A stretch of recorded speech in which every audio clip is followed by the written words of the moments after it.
The wind howled through the mountain pass like a wounded animal, carrying with it the bite of winter that could freeze a man's blood in his veins. Snow fell in thick curtains across the Wyoming territory, blanketing the jagged peaks and pine forests in a deceptive shroud of white beauty.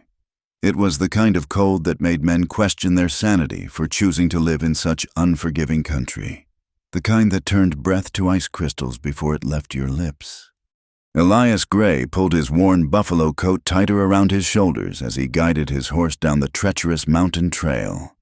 The bay mare, a sturdy creature he'd named Delilah, picked her way carefully through the snow-covered rocks, her breath steaming in the frigid air. They'd made this journey countless times over the past 3 years, always under the cover of approaching storms when fewer eyes would be watching. The cabin he'd left behind sat nestled high in the mountains, hidden among the pines like a secret he wasn't ready to share with the world. It was a simple structure, built with his own hands from logs he'd felled himself, chinked tight against the weather. Up there, away from the prying eyes of civilization, he could almost forget who he'd been. Almost. As Deadwood came into view below, its ramshackle buildings huddled together against the storm, Elias felt the familiar tightness in his chest. The town sprawled across the valley floor like a scar on the landscape, smoke rising from dozens of chimneys to blend with the gray sky. Even from this distance, he could make out the main street, muddy and rutted, lined with saloons, mercantiles, and houses of ill repute that never seemed to close their doors. He touched the brim of his hat lower, shadowing his face. 3 years of beard growth and mountain living had changed his appearance considerably, but there was always the chance someone might recognize the man they'd once called Widowmaker. The name tasted bitter in his memory, like alkali water from a poisoned well. 27 men had fallen to his gun before he'd walked away from that life. 27 souls that visited him in the dark hours before dawn, when sleep refused to come and the wind through the pines sounded like whispers of the dead. Delilah descended the final stretch of trail, her hooves finding purchase on the frozen ground. The outskirts of Deadwood were quiet, most folks having the good sense to stay indoors on a day like this. Elias guided his horse toward Hutchinson's General Store, a modest establishment on the edge of town, where old Pete Hutchinson asked few questions and accepted payment without much conversation. The bell above the door jangled as Elias entered, stamping snow from his boots on the threshold. Pete looked up from behind the counter, his rheumy eyes squinting through wire-rimmed spectacles. "Gray." The old man nodded. "Been a spell?" "Pete." Elias moved to the counter, pulling a list from his coat pocket. "Need supplies." As Pete gathered the items, ammunition, coffee, flour, salt pork, medicinal whiskey, Elias let his gaze drift to the frost-covered window. Main Street was nearly deserted, save for a few hardy souls hurrying between buildings. A dog, ribs showing through matted fur, picked through garbage in an alley. This was Deadwood in all its glory, a place where dreams came to die and men learned the true price of gold. "That'll be $12.40, Pete announced, wrapping the supplies in brown paper. Elias counted out the coins, his fingers stiff from cold despite his gloves. As Pete made change, a commotion erupted outside. Shouts echoed down the street, followed by the sound of breaking glass. Both men turned toward the window. "Trouble at the church again," Pete muttered, shaking his head. "That Morrison's been after Reverend Hartley something fierce since he started preaching against the working conditions at the mine." Elias knew he should leave, take his supplies, mount Delilah, and ride back to his cabin before the storm worsened. But something in Pete's voice, a note of resigned despair, made him pause. "What kind of trouble?" Pete's face darkened. "The kind Ben Morrison specializes in. Man owns half this town and aims to own the other half before spring. Reverend Hartley's been the only one brave enough to speak against him. And now—" He trailed off, but the implication hung heavy in the air. Through the window, Elias could see smoke rising from the direction of the church. Not chimney smoke, something darker, more ominous. Against his better judgment, he found himself moving toward the door. "Gray!" Pete called after him. "Ain't your fight." But Elias was already outside, his boots crunching through fresh snow as he made his way down Main Street. Other townspeople had emerged from buildings, drawn by the commotion, but none moved to intervene. They stood in doorways and behind windows, watching with the hollow eyes of people who'd learned the hard way not to cross Ben Morrison. The church came into view, or what was left of it. Flames licked at the wooden structure, orange tongues dancing against the gray sky. In front of the burning building, a woman in a dark dress struggled against two men who held her arms. Her bonnet had fallen, revealing dark hair pinned in a simple bun, now disheveled from the struggle, even from a distance. Elias could see the desperation in her movements. "Please," her voice carried across the snow-muffled street. "My husband's still inside. Let me go." One of the men, Elias recognized him as Jake Thornton, one of Morrison's hired guns, backhanded her across the face. She crumpled but didn't fall, held up by their grip on her arms. "Your husband should have minded his own business," Thornton growled. "Mister, Morrison warned him plenty of times." The woman, the Reverend's wife, Elias realized, lifted her head, blood trickling from her split lip. "You murdered him," she said, her voice steady despite her circumstances. "You murdered a man of God." Thornton raised his hand again, and something inside Elias snapped before conscious thought could stop him. He was moving. His hand found the Colt .45 at his hip, muscle memory taking over where reason failed. "That's enough." His voice cut through the crackling of flames and the murmur of onlookers. Thornton and his companion turned, their hands moving toward their own weapons. They froze when they saw Elias standing 20 feet away, his coat pushed back, hand resting on his gun butt with the casual ease of long practice. "This ain't your concern, stranger," Thornton said, but uncertainty flickered in his eyes. "I'm making it my concern." Elias kept his voice level, almost conversational. "Let the lady go." The second man, younger and clearly nervous, glanced at Thornton. "Jake, maybe we should—" "Shut up, Billy." Thornton's grip on the woman tightened. "Mister, you don't know who you're crossing. Mister, Morrison don't take kindly to interference." "I'll lose sleep over it." Elias took a step forward. "Last time I'm asking, let her go." For a moment, the street held its breath. Snow fell between them like a curtain. The fire crackled, and somewhere a door slammed shut. Then Thornton made his choice. He shoved the woman away and went for his gun. Elias drew and fired in one smooth motion. The sound cracked across the street like thunder. Thornton's gun had barely cleared leather when the bullet took him high in the shoulder, spinning him around. He hit the ground hard, his weapon skittering across the frozen mud. Billy threw his hands up, backing away. I ain't drawing." "Smart boy." Elias kept his Colt trained on them both. "Take your friend and get out of here. Tell Morrison if he wants to discuss this further. He knows where to find me." Billy helped Thornton to his feet, the older man cursing and clutching his wounded shoulder. They stumbled away, Thornton throwing one last venomous look over his shoulder. The crowd of onlookers began to disperse, whispers following in their wake. They'd have something to talk about over their whiskey tonight, the stranger who'd faced down Morrison's men. Elias holstered his weapon and turned to the woman. She stood alone in the snow, staring at the burning church with eyes that held too much pain for one person to bear. Up close, he could see she was younger than he'd first thought, perhaps in her mid-20s, with delicate features marred by the violence she'd endured. Blood still stained her lip, and her left eye was beginning to swell. "Ma'am," he said softly, "we need to get you away from here."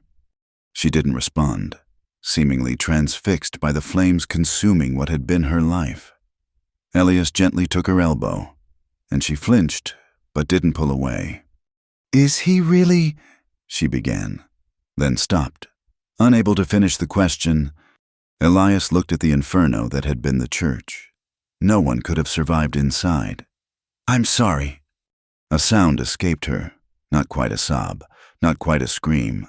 Her knees buckled, and Elias caught her before she could fall. She was light in his arms, trembling like a wounded bird. "Morrison will send more men," he said urgently. "Do you have somewhere to go, family?"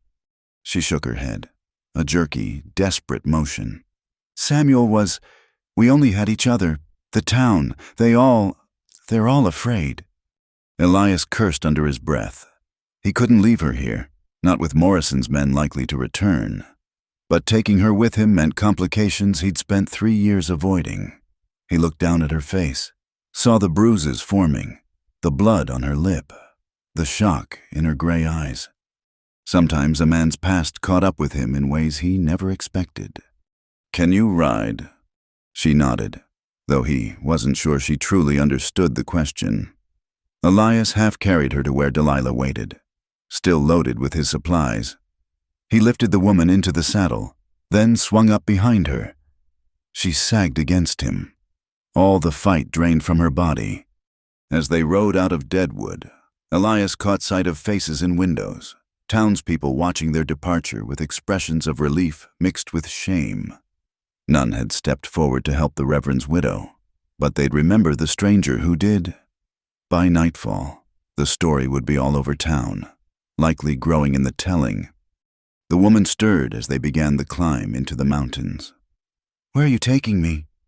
"Somewhere safe," Elias replied, guiding Delilah up the familiar trail.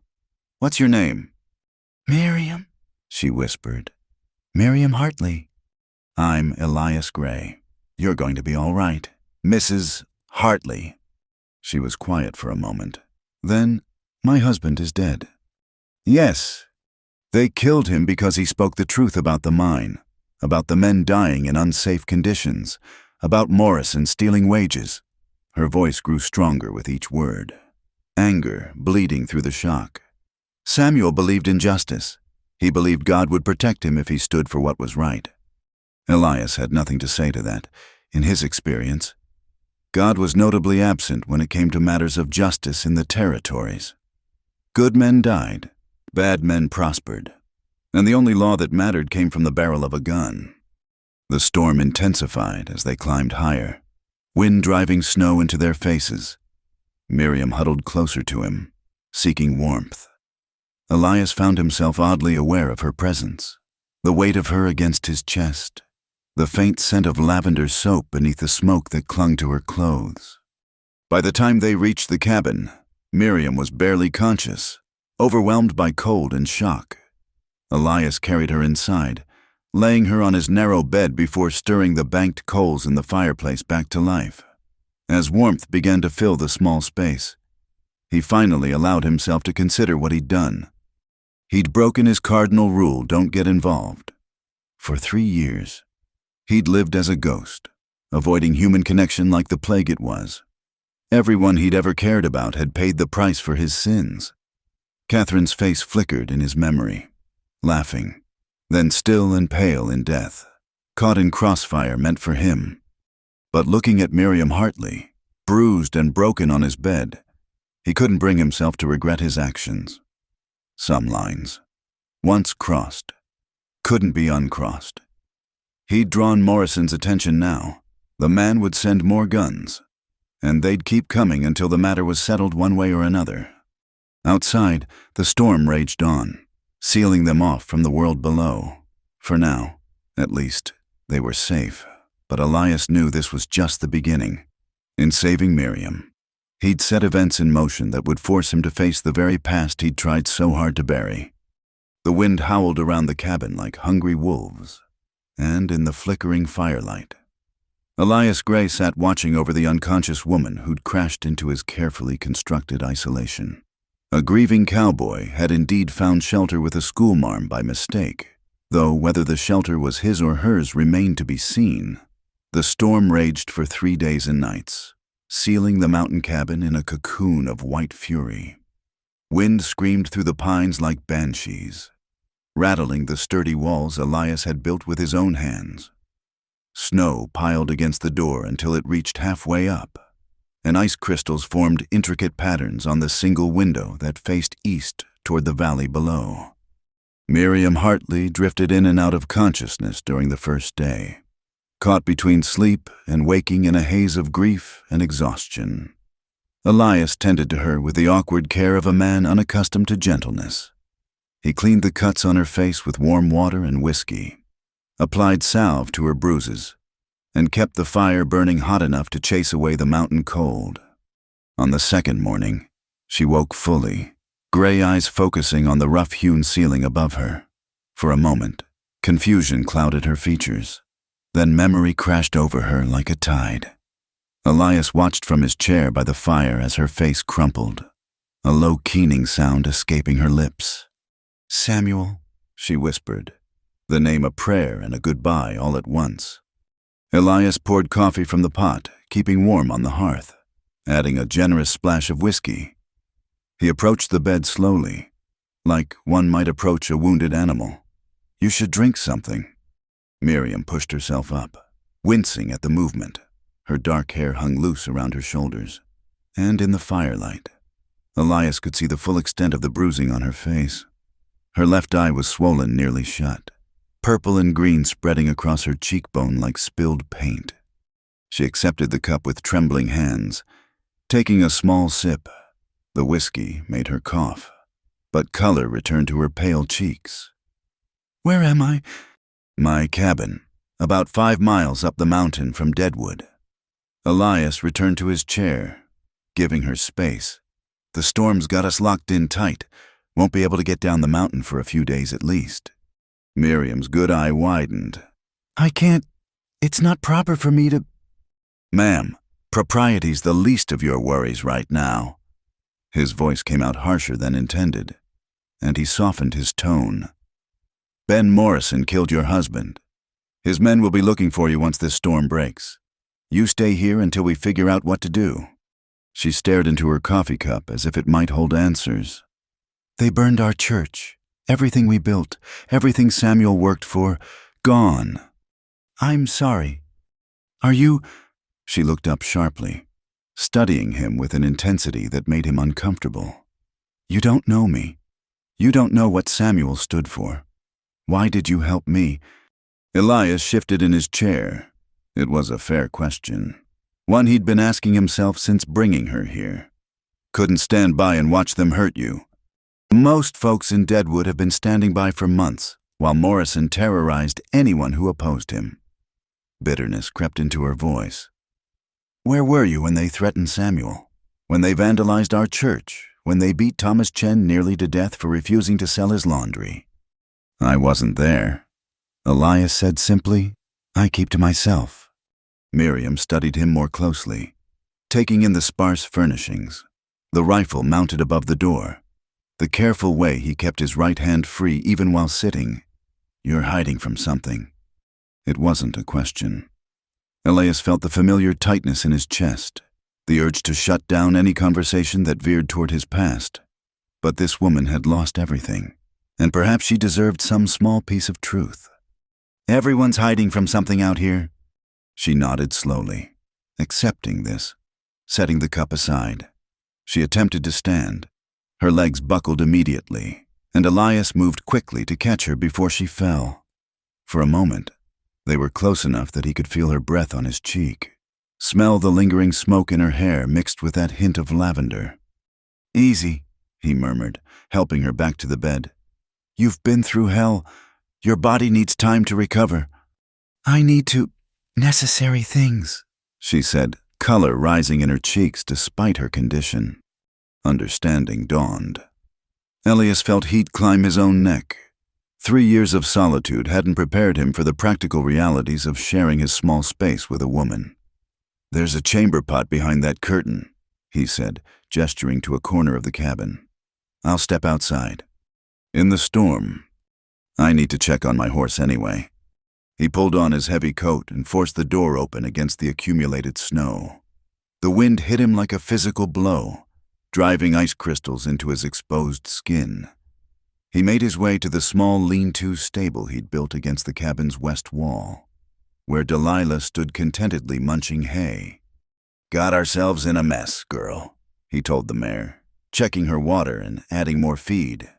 "Should have minded our own business." But even as he said it, he knew he couldn't have ridden away. Something about seeing Miriam facing down Morrison's men, bloodied but unbroken, had stirred something in him he'd thought long dead. Not attraction, he wouldn't allow himself to name it that, but a recognition of courage that demanded response. When he returned to the cabin, stamping snow from his boots, Miriam had managed to tidy herself somewhat. She'd repinned her hair and straightened her torn dress as best she could. The simple domesticity of the gesture struck him unexpectedly. "Thank you," she said quietly. Elias busied himself with preparing food, cutting thick slices of bread and salt pork. His supplies would last them through the storm, but he'd need to ration carefully if they were trapped much longer. As he worked, he was aware of her watching him, those gray eyes tracking his movements with disconcerting attention. "You know how to handle a gun," she observed. "The way you drew on those men, you've done it before." He set a plate before her. "Eat." She picked at the food, managing a few bites before pushing it aside. Samuel always said violence begat violence, that answering force with force only perpetuated the cycle of suffering. "Your husband sounds like he was a good man." "He was—" Tears slipped down her cheeks, but she didn't sob. "He believed in the goodness of people, even when they gave him no reason to. He thought if he could just show them a better way, they'd choose it." "And Morrison killed him for it." "Yes." The word came out hard, like flint striking steel. Samuel's only weapon was words, scripture and conscience. Morrison answered with fire and murder. They lapsed into silence, the fire crackling between them. Outside, the storm continued its assault on the mountain.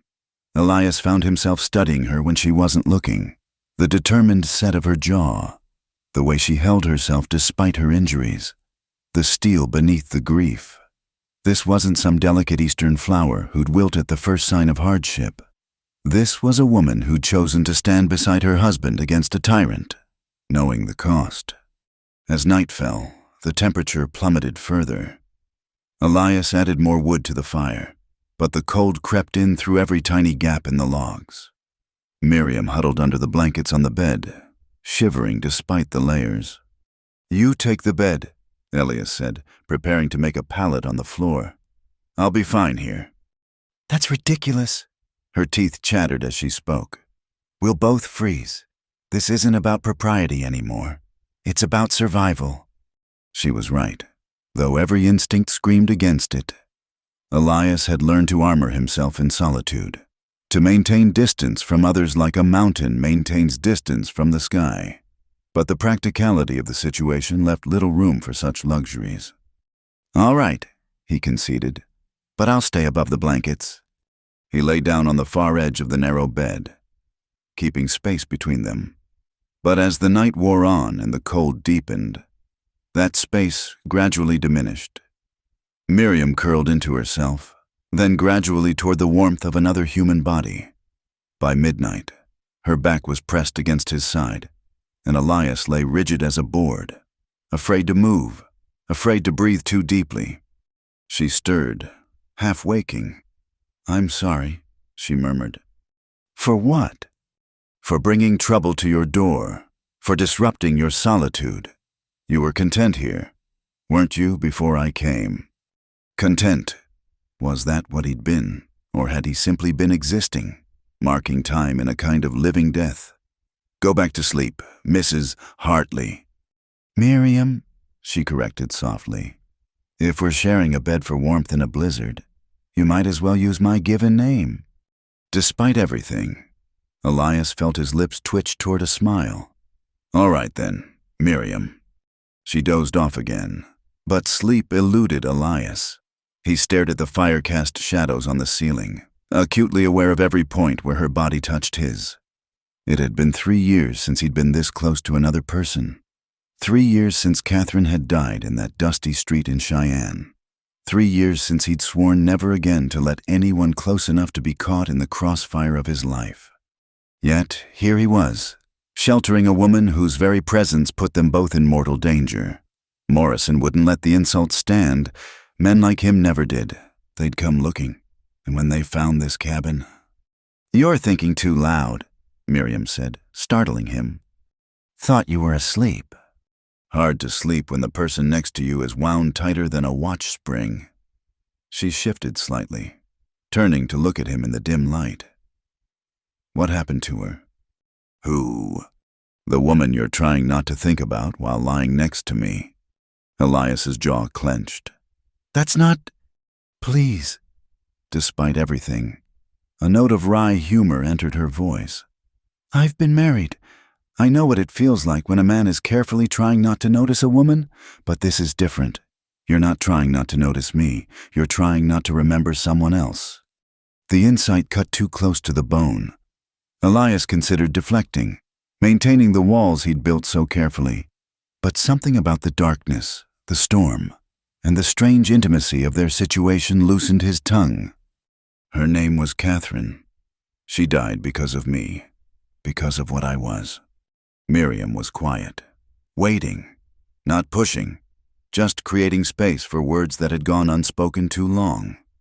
"I was different then, younger, angrier, made my living with my gun, taking whatever work paid best. Usually that meant killing." The words tasted like ashes. "Got quite a reputation. They called me Widowmaker." He felt Miriam tense beside him, but she didn't pull away. "Catherine was a schoolteacher in Cheyenne. Sweetest woman you'd ever meet. Saw something in me worth saving. Though God knows what. We were going to be married, start fresh somewhere nobody knew my name." His voice roughened. "But the past doesn't let go that easy. Brother of a man I'd killed came looking for revenge. Catherine was leaving the schoolhouse when he found me. She got between us, trying to stop the fight. He couldn't finish, didn't need to." Miriam's hand found his in the darkness, her fingers cold but her grip firm. "I'm sorry," she whispered. "Left that life after that. Came up here, built this cabin. Figured if I stayed away from people, I couldn't bring harm to anyone else. And yet you saved me." "Temporary lapse in judgment." She squeezed his hand. "Samuel used to say that God works in mysterious ways, that sometimes what seems like chance is actually providence. No offense to your late husband, but I've seen enough to know God's not much interested in the affairs of men like me." "Maybe," Miriam said softly. "Or maybe he knew I'd need someone who understood loss, someone who'd faced darkness and survived." They lay in silence after that, hands still clasped between them like a bridge across grief. The storm howled on, but inside the small cabin, a different kind of shelter was forming. Fragile, tentative, but real. Two broken people finding unexpected comfort in shared sorrow, while outside the world tried to tear itself apart. As dawn approached, Elias felt Miriam's breathing deepen into true sleep. He should let go of her hand, restore the proper distance between them, but her fingers curled trustingly around his, and he found he couldn't bring himself to break that small connection. The storm would pass. Morrison's men would come. Decisions would have to be made about what came next, but for now, in this moment suspended between night and day, between storm and calm, Elias Gray allowed himself this small grace, the warmth of human connection he'd denied himself for so long. Outside, the wind began to quiet, the fury of the storm slowly spending itself. But inside the cabin, something new was beginning to stir. Not love, not yet, but the possibility of it. A tiny spark of hope in the ashes of two lives touched by tragedy. The grieving cowboy had given shelter to a schoolmarm by mistake. But perhaps, just perhaps, they might shelter each other in ways neither had expected. The nightmares came on the fourth night, after the storm had finally broken and an eerie stillness settled over the mountain. Elias woke to the sound of Miriam thrashing in her sleep, her face contorted in anguish, Samuel's name on her lips like a prayer. "No, please, Samuel, don't go in. They'll kill you." He reached out instinctively, gently shaking her shoulder. "Miriam, wake up. It's just a dream." Her eyes flew open, wild and unfocused. For a moment, she didn't seem to recognize him or where she was. Then reality crashed back, and with it, the devastating truth that it hadn't been just a dream. Samuel was gone. I see it every time I close my eyes, she whispered, her voice raw. The flames. His face in the window just before. She pressed her palms against her eyes as if she could block out the memory. Elias rose from his makeshift pallet on the floor. He'd returned there after that first night, despite the cold, and poured water from the pitcher. Here. She accepted the cup gratefully, her hands steadier now than they'd been days ago. The bruises on her face had shifted from purple to yellow-green, and the swelling around her eye had subsided enough that she could see properly again. Do they ever stop? She asked. The nightmares. Elias thought of his own dreams, Catherine's laugh turning to a gasp, blood spreading across her blue dress, the echo of gunfire that never quite faded. They get quieter, he said finally. Never gone, but quieter. A sound outside made them both freeze, the distinct crunch of footsteps on snow. Elias moved silently to the window, peering through the frost-covered glass. 3 riders were making their way up the trail, their horses struggling through the deep drifts. Morrison's men, he said quietly, recognizing the lead rider's distinctive black duster. Get behind the bed. Miriam didn't argue, quickly positioning herself in the corner while Elias checked his weapons. The Colt at his hip, the Winchester above the door, the backup pistol in his boot, old habits returning like muscle memory. Elias Gray. The shout came from outside. We know you're in there. Mr. Morrison wants a word. He can have several, Elias called back. From a distance. Now, that's not very neighborly. We just want to talk about the woman. Hand her over, and we'll forget this whole unfortunate incident. Miriam made a small sound from her hiding spot. Elias glanced back, saw the fear in her eyes but also the steel beneath it. She wasn't going to break, wasn't going to beg. Good. The lady's not available for conversation. Elias replied. Best you boys head back down the mountain before you catch your death. Laughter, harsh and mocking. 3 of us, 1 of you, and we know you've got the preacher's widow in there. Mr. Morrison's offering a reward for her return. Says she stole something valuable from the church before it burned. Only thing stolen was her husband's life, Elias shot back. That's a dangerous accusation. Gray, man could get himself killed, spreading lies like that. The talking was done. Elias could feel it in the air, that electric tension before violence. He'd lived in that space too many times not to recognize it. Moving carefully, he eased the door open a crack, using the thick wood as cover. The first shot splintered wood inches from his head. Elias returned fire, the Colt bucking in his hand. One of the riders cursed and clutched his shoulder, nearly falling from his saddle. You just signed your death warrant. Gray. More shots, the cabin's sturdy logs absorbing most of them. But Elias knew they couldn't stay pinned down. These men would try to flank the cabin, maybe set fire to it like they had the church. Can you shoot? He asked Miriam. She emerged from behind the bed, her face pale but determined. Samuel taught me. He said a frontier woman should know how to protect herself. Elias grabbed the spare revolver from a shelf, checked the loads, and handed it to her. Don't fire unless they get close. Make every shot count. She took the weapon with steady hands, checking the cylinder like she'd been taught. What's your plan? Keep them busy while you slip out the back. There's a trail. No. The word came out sharp. Final. I'm not running. Not anymore. They killed Samuel. They'll keep killing unless someone stops them. This isn't your fight. It became my fight the moment they lit that match. Her gray eyes blazed with something fierce and untamed. I spent 2 years watching Samuel try to fight them with words and faith. Look where it got him. Maybe it's time for a different approach. Another volley of gunfire interrupted any response. Glass shattered as a bullet found the window. Elias pushed Miriam down, covering her instinctively as shards scattered across the floor.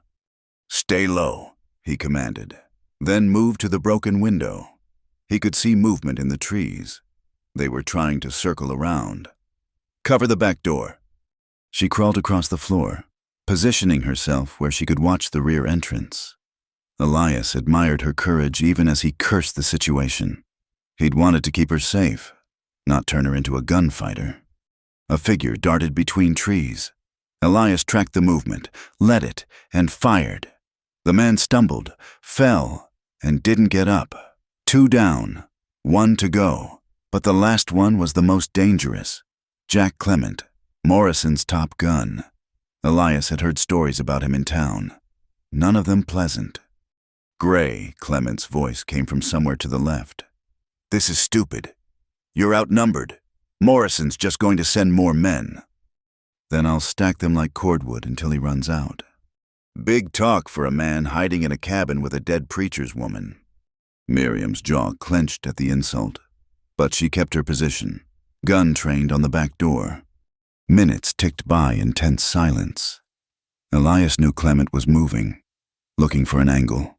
The man hadn't survived this long by being careless. Then, a creak from the roof.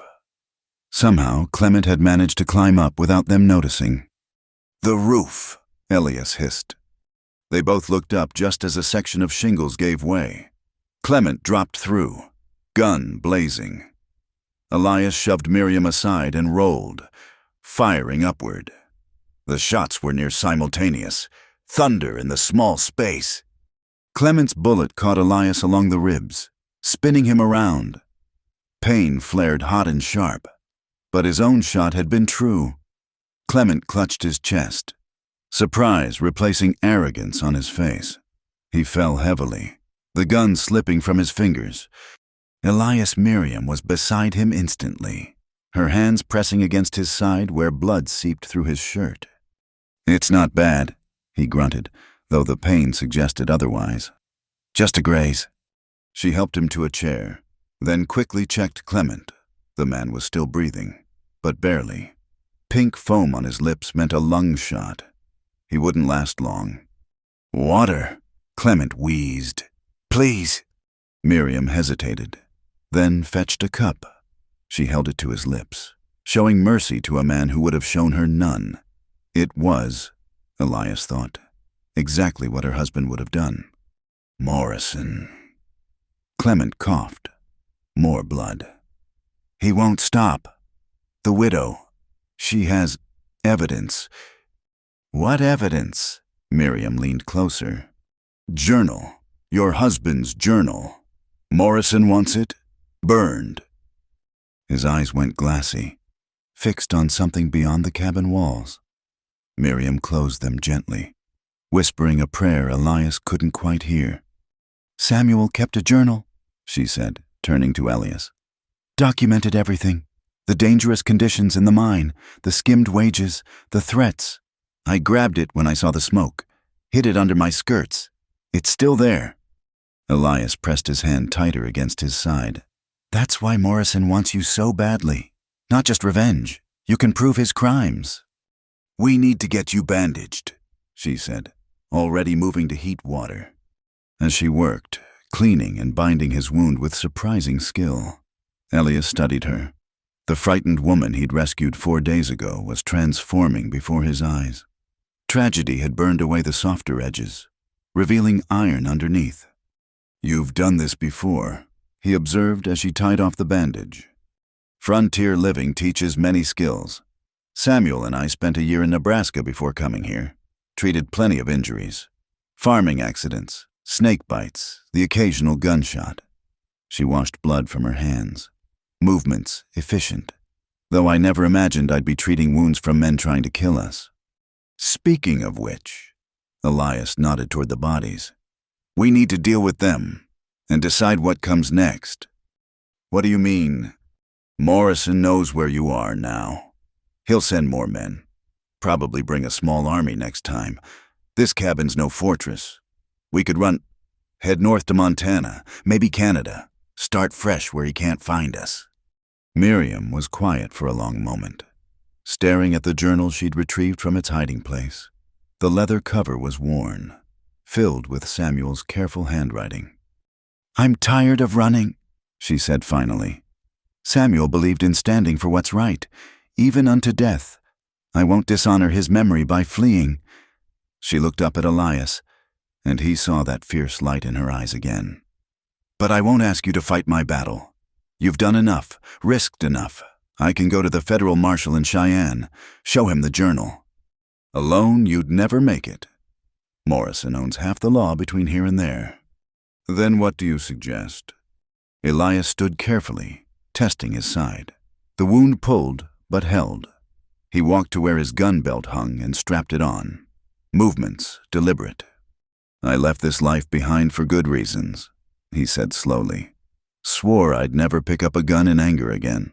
But sometimes a man has to choose between his oaths and what's right." He met her eyes. "I'll see you safe to Cheyenne.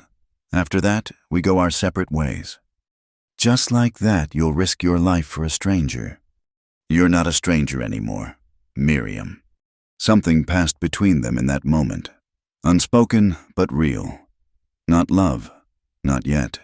That would be too simple, too clean for two people carved hollow by loss. But recognition, perhaps, two souls marked by tragedy, finding in each other an unexpected understanding. "We'll leave at first light," Elias decided. "Take what supplies we can carry. Burn the rest. No point leaving anything for Morrison's men to find." Miriam nodded, then surprised him by taking his hand. "Thank you for everything. Samuel would have liked you, I think, despite the guns. Or because of them. Sometimes peace needs protecting." They spent the rest of the day preparing. Elias ignored the pain in his side as they dragged the bodies outside, covering them with rocks against scavengers. Come spring, someone would find them and word would get back to Morrison. By then, hopefully, the journal would be in federal hands. As night fell, they sat by the fire one last time in the cabin that had been Elias's sanctuary.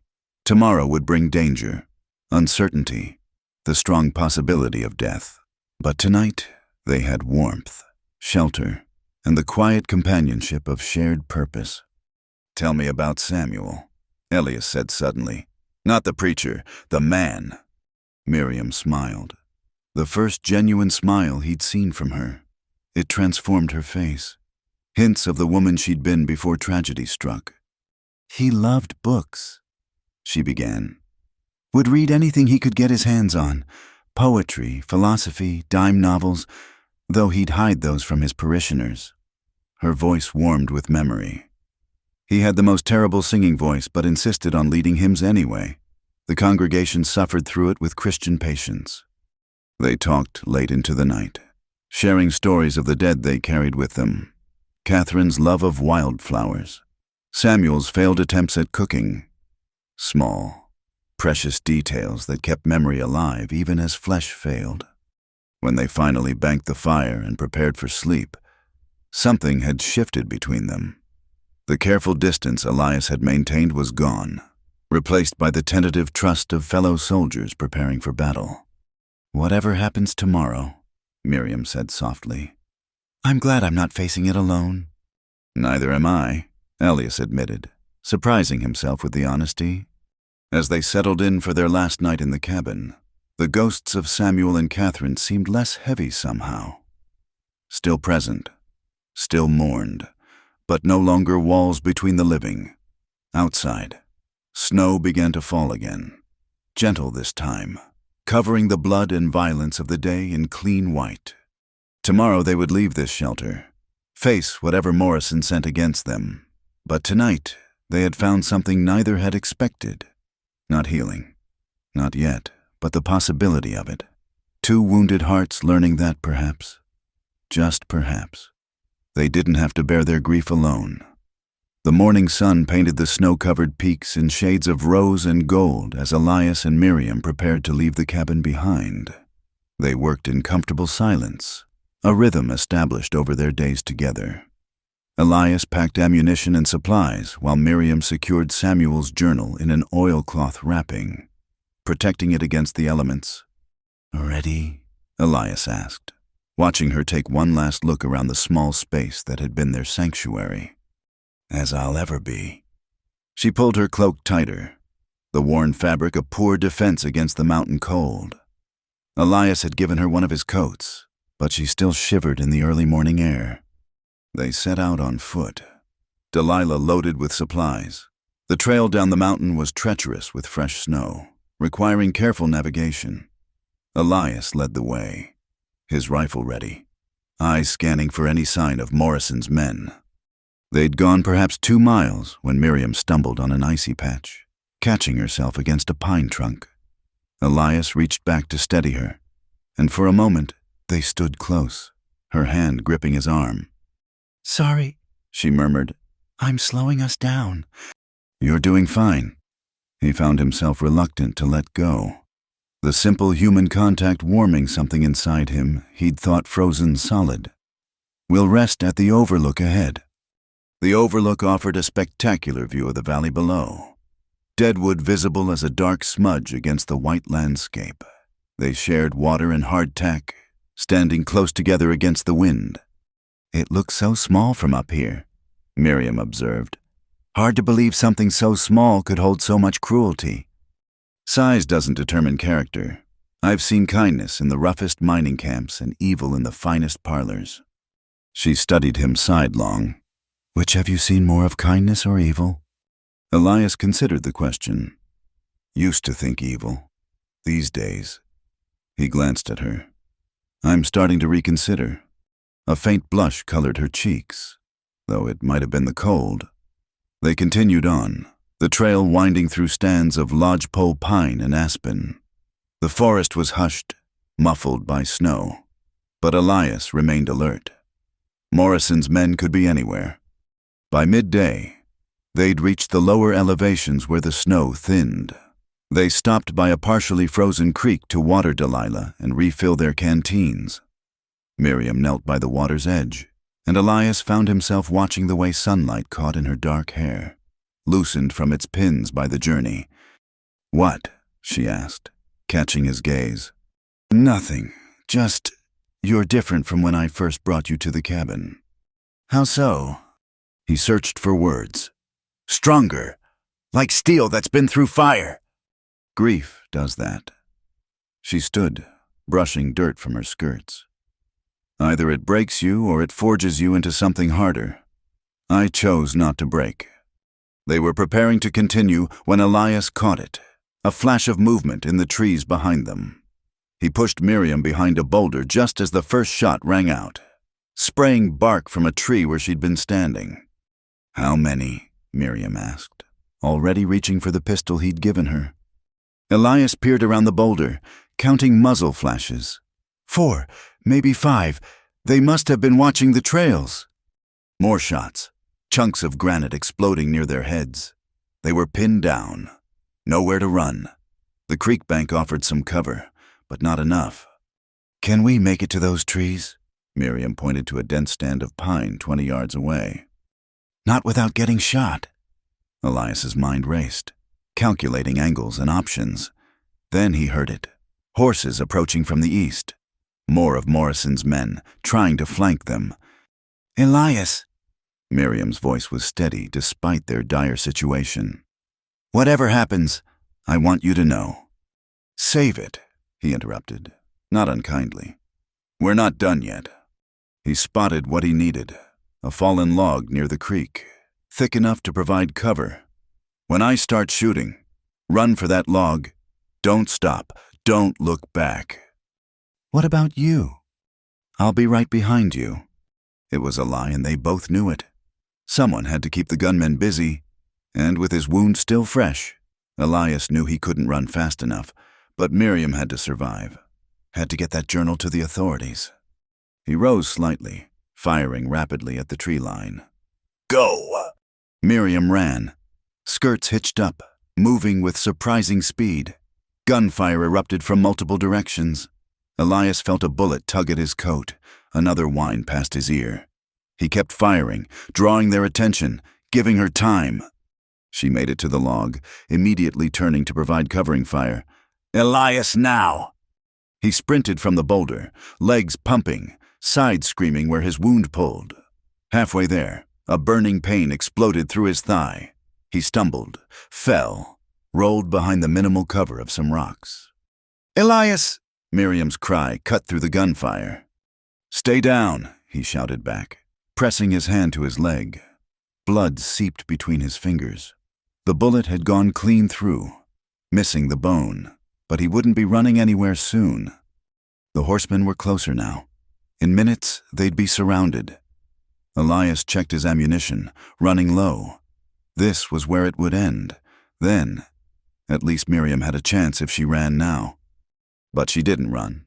Instead, he watched in amazement as she tore strips from her petticoat, bundling them into a ball. She produced matches from somewhere, lit the fabric, and hurled it into the dry brush near the gunman's position. The winter-dry vegetation caught immediately, smoke billowing up. "Fire!" one of the gunmen yelled.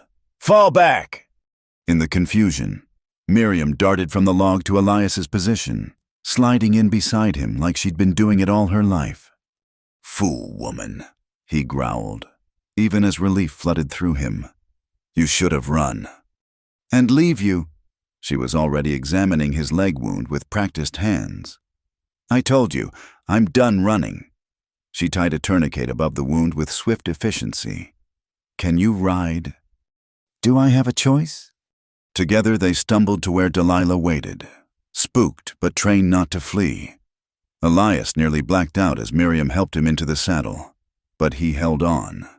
Teeth gritted against the pain. She swung up behind him, reaching around to take the reins. Which way? Through the smoke. Elias could see the gunmen trying to control the spreading fire while the horsemen circled around it. They had minutes at most. "North! There's an old trapper's cache about 3 miles. We can hide there." Miriam urged Delilah into motion, guiding the mare through the trees with surprising skill. Behind them, shouts and gunfire faded, replaced by the crackle of flames. The fire would slow their pursuers, but not for long. Elias focused on staying conscious, on not falling from the saddle. Miriam's arms around him were the only thing keeping him upright. He could feel her heart racing against his back, hear her whispering what sounded like prayers. The trapper's cache was a small dugout built into a hillside, invisible unless you knew where to look. Elias had discovered it years ago, used it occasionally when caught by storms. Miriam helped him inside, then led Delilah into the small lean-to that served as a stable. Inside the dugout, she worked by lamplight to properly clean and bandage his wounds. The bullet had indeed passed through cleanly, but he'd lost significant blood. His side wound had reopened during the fight, adding to his weakness. "You need a doctor," she said, worry creasing her brow. "No doctors. Morrison owns most of them anyway." He caught her hand as she reached for more bandages. "Miriam, you need to go on without me. Take Delilah. Ride hard for Cheyenne. I'll catch up when I can." "Stop it!" Her voice was fierce. "I won't leave you. Not after—" She paused, seeming to struggle with words. "Not after you've given me a reason to keep living." The admission hung between them, raw and honest. Elias stared at her. This woman who'd transformed from grieving widow to warrior in a handful of days. "I'm not worth," he began. She silenced him with a finger to his lips. Don't tell me what you're worth. I've lost one man to violence. I won't lose another if I can help it." "Another." Color rose in her cheeks, but she held his gaze. "I didn't expect this, didn't want it. Samuel's barely cold, and here I am." She took a shaky breath. "But I feel it anyway. When you pushed me behind that boulder, when you were ready to die to give me a chance to escape, nobody's ever protected me like that. Samuel loved me, but he believed in turning the other cheek. You believe in standing between danger and those you care about. Miriam, I know it's too soon. I know it's inappropriate. I know we've only known each other days. But when you're facing death, time seems less important than truth." She cupped his face gently. "And the truth is, Elias Gray, you've made me want to live again. Not just survive, live. He covered her hand with his, marveling at how small it felt despite its strength. You've done the same for me. The moment stretched between them, fragile and precious. Then, slowly, as if drawn by invisible threads, they leaned toward each other. The kiss was gentle, tentative, flavored with the salt of tears neither would acknowledge. It was a promise and a question all at once. When they pulled apart, Miriam rested her forehead against his. "So you see," she whispered, "you're stuck with me, at least until we get that journal to someone who can stop Morrison." Despite everything, the pain, the danger, the impossibility of their situation, Elias found himself smiling. "Stubborn woman. You have no idea." They stayed hidden in the dugout through the night, taking turns keeping watch. Miriam insisted Elias rest, and he was too weak to argue much. She sat by the entrance with his rifle, a determined guardian angel in a torn dress. As dawn approached, Elias woke to find her reading Samuel's journal by lamplight, tears streaming down her face. "What is it?" he asked softly. She showed him a page. "He wrote about me, about how proud he was that I stood by him despite the danger. He says," her voice broke, "My dear Miriam has the heart of a lioness. Though she hides it behind gentle smiles, I pray that if something happens to me, she'll find someone who sees her strength and cherishes it as I do." Elias pulled her close, letting her cry against his shoulder. "He knew you well." "He did." She lifted her head, wiping her eyes. "And I think he'd understand. About us. He always said God's timing isn't man's timing." A grieving cowboy and a widowed schoolmarm. Elias murmured, "Sounds like one of those dime novels Samuel secretly read." That surprised a small laugh from her. "He did love those terrible stories. The worse they were, the better." They packed up as the sun rose, Elias moving stiffly but determinedly. His leg held his weight, though each step sent fire through him. Miriam hovered close, ready to catch him if he fell. "We can't outrun them, not with you injured," she said as they prepared to leave. "We need a different plan." Elias had been thinking the same thing. "There's a mining camp about 10 miles east. Rough place, but they have no love for Morrison. He tried to buy them out last year, got run off at gunpoint. They might shelter us long enough to heal up and resupply. And after we figure out how to get to Cheyenne without getting killed." Miriam checked the loads in her pistol with an ease that would have seemed impossible a week ago. Together, they emerged from the dugout into a world crystallized by frost, every branch and blade of grass jeweled with ice.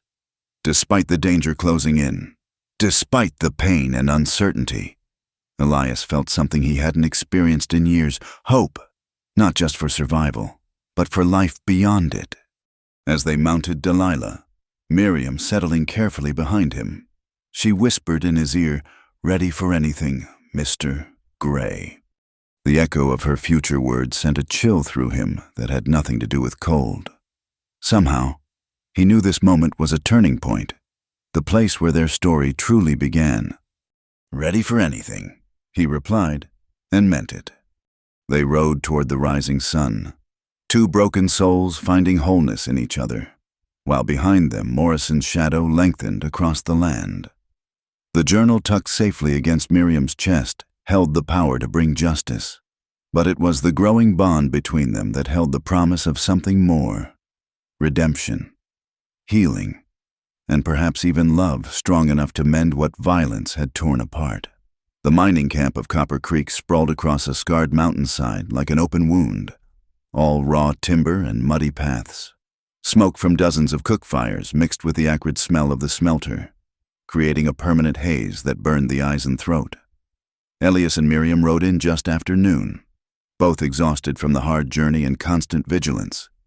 "Stay close," Elias murmured as rough-looking men paused in their work to stare. "And keep that pistol handy."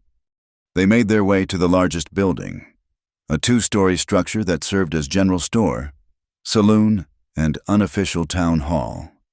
The proprietor, a grizzled Welshman named Evan Davies, looked up from his ledger as they entered. Well, Elias Gray. Haven't seen you in near 2 years. His sharp eyes took in Elias's blood-stained clothes and Miriam's torn dress. Trouble. Ben Morrison's trouble, Elias replied. We need shelter, supplies, and medical help. I can pay. Davies's expression hardened at Morrison's name. That bloodsucker still trying to buy out honest folk? Worse, he murdered Reverend Hartley, burned the church with him inside. A murmur ran through the saloon. Several miners had drifted closer, listening. Davies looked at Miriam with new interest. You're the Reverend's widow. She lifted her chin. I am, and I have proof of Morrison's crimes, if anyone's brave enough to help us get it to the federal authorities. Proof, you say? A new voice came from the stairs. A woman descended, tall, weathered, wearing men's clothing and a holstered pistol. I'm Margaret Chen. My brother Thomas sends his regards from Deadwood. Mrs. Hartley. What's left of him after Morrison's men finished their work? Miriam stepped forward. Thomas survived, thank God. We feared the worst. Barely survived. Can't walk proper anymore. But he's alive. Margaret's dark eyes were hard as flint. Been waiting for someone to stand up to Morrison. Maybe that someone is you. Over the next hours, the story spread through the camp. Miners who'd lost claims to Morrison's manipulations, merchants driven out of business by his monopolies, families destroyed by his greed. They all had scores to settle. By evening, Elias and Miriam found themselves at the center of an impromptu war council. He's got 30, maybe 40 guns on his payroll, one miner said, plus the town marshal in his pocket. The federal marshal in Cheyenne's honest, another added, but getting there alive is the trick. Elias, his wounds freshly dressed by Margaret's surprisingly gentle hands, studied the rough map someone had sketched. Morrison will expect us to run. He'll have men watching the main roads. So we don't run. Miriam's voice cut through the discussion. Everyone turned to look at her. We fight. Here. Make him come to us. Ma'am, Davies said carefully. With respect, you're talking about taking on a private army. No. She stood. Samuel's journal clutched in her hands. I'm talking about justice. About standing up instead of being driven out. How many of you have lost something to Ben Morrison? How long will you let him take and take? Easy to talk about fighting when you haven't seen what his men can do, someone muttered. Miriam's eyes flashed. Haven't seen I watched them burn my husband alive. I've been hunted like an animal. Mr. Gray has been shot twice protecting me. Don't tell me I haven't seen. Elias recognized the fire in her, the same spirit that had made her throw that burning bundle into the brush, that had kept her fighting when everything seemed lost. She was becoming someone new, or perhaps revealing who she'd always been beneath the minister's wife exterior. The lady's got sand, Margaret Chen announced. I'm in. One by one, others agreed. Not all. Some slipped away, wanting no part of the coming violence. But enough remained.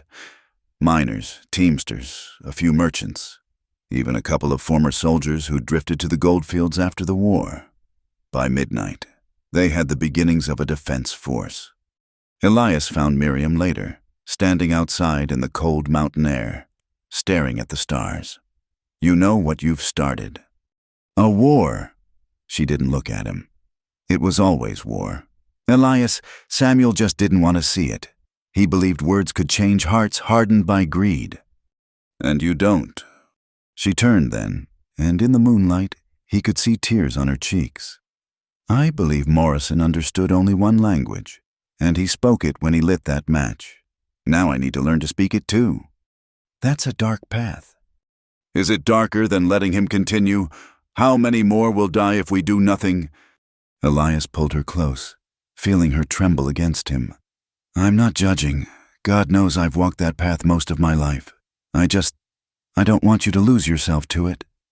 I won't. She looked up at him. Because I have you to pull me back.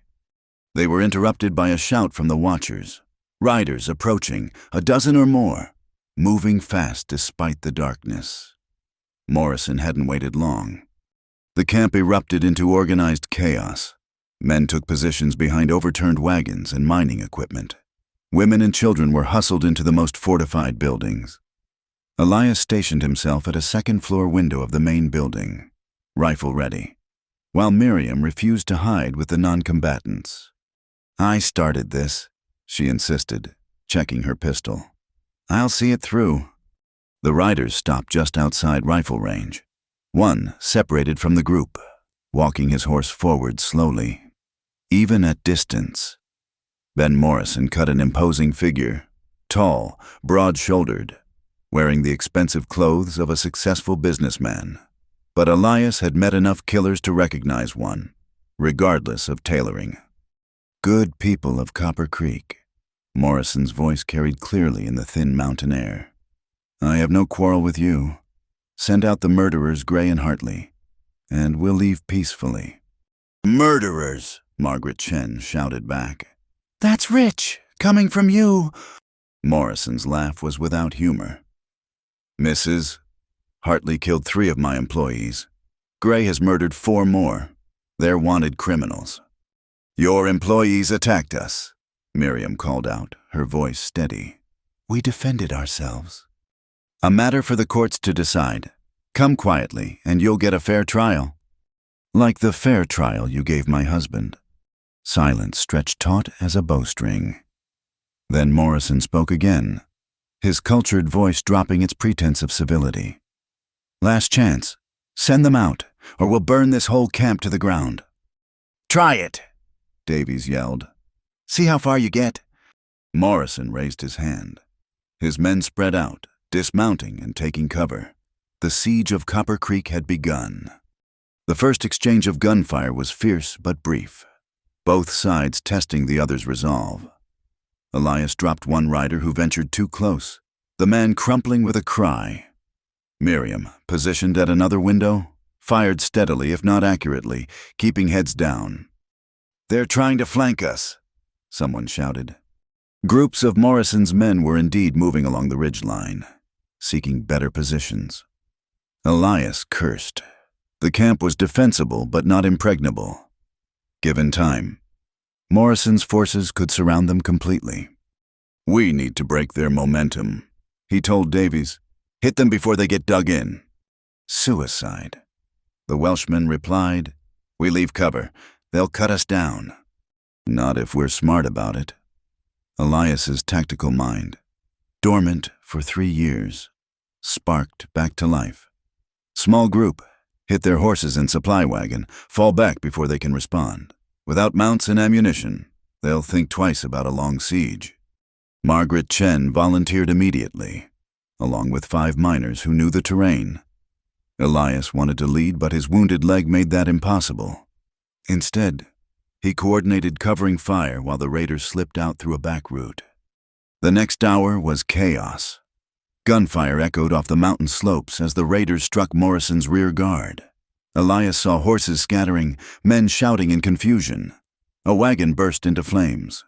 The raiders had succeeded in hitting the ammunition supply. But victory came at a cost. Only 4 raiders made it back. Margaret Chen supporting a wounded miner. "Got most of their horses," she reported grimly. "But they got Paolo and Big Tom." Miriam was immediately there with bandages and water, watching her work, competent and compassionate despite the violence surrounding them. Elias felt his heart constrict. She was magnificent, a frontier Madonna tending the wounded while gun smoke drifted like incense. Dawn came slowly, revealing the siege lines more clearly. Morrison's men had pulled back but hadn't left. They'd taken positions in the rocks above the camp, content now to wait and snipe at any movement. "They're settling in for a long fight," Elias observed. "We can outlast them," Davies said, but uncertainty colored his voice. "Can't we?" The answer came with the morning sun. More riders appeared on the eastern ridge, reinforcements from Deadwood. Morrison had called in his entire private army. "Must be 50 men out there now," someone muttered. Miriam stood at Elias's shoulder, her face pale but determined. We can't win this. No, he agreed quietly. But we might not have to. Look. Dust rose from the south, another group approaching. But these riders wore badges that caught the sunlight, and their leader carried a flag of authority. Federal marshals, Davies breathed. How in blazes? The answer came from an unexpected source. Tom Brennan rode with the marshals, Elias's old friend sitting tall despite his years. As the federal force deployed between Morrison's men and the camp, effectively ending the siege, Tom broke away and rode into Copper Creek. Elias, you old wolf! He dismounted, grinning. When I heard you were in trouble, I rode hard for Cheyenne. Turns out the federal boys were already gathering evidence against Morrison. Your lady's journal was just what they needed to move. But how did you know about the journal? Miriam asked. Tom's grin widened. Pete Hutchinson might seem like a harmless old storekeeper, but he's got ears. When he heard what Morrison did to the Reverend, he sent word to folks who could help. The next hours passed in a blur. The federal marshal, a stern man named Wallace, took possession of Samuel's journal and began arrests. Morrison tried to bluster, then bribe, then finally went for his gun. He died in the dirt of Copper Creek, brought down by federal bullets, his empire crumbling with him. It's over, Miriam said wonderingly as they watched Morrison's men being rounded up. It's really over. This part is, Elias corrected. He turned to face her fully. Question is, what comes next? She looked up at him, and in her eyes he saw his own uncertainty reflected. They'd been thrown together by violence, bonded by shared danger. But what happened when the danger passed? Could something born in such darkness survive in the light? I suppose I'll need to return to Deadwood, she said slowly. See to Samuel's burial. Settle his affairs. And then, I don't know. I can't stay there. Too many memories.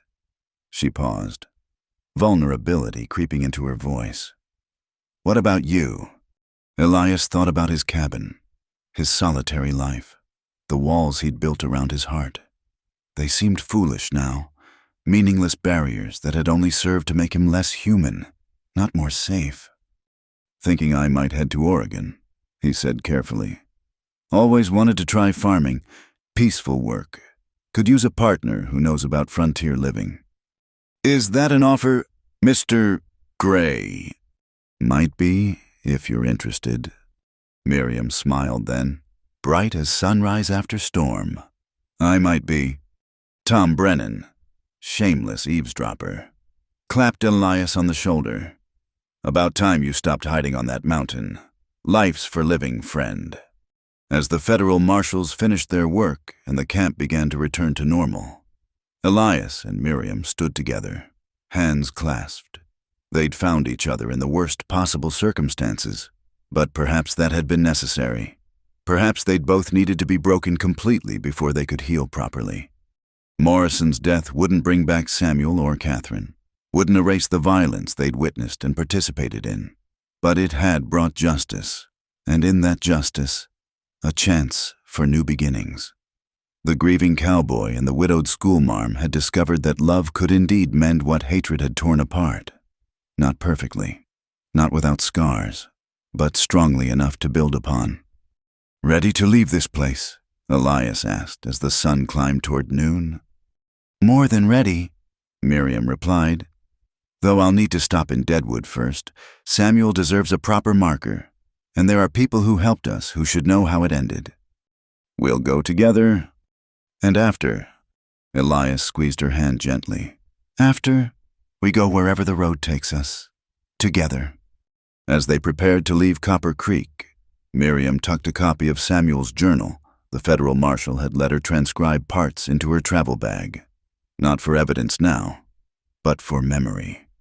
Her husband's words about justice and righteousness would travel with them to Oregon.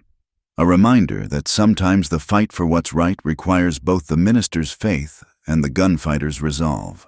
The ruins of the old mission stood like broken teeth against the sunset sky. blackened timbers reaching toward heaven in a grotesque parody of prayer.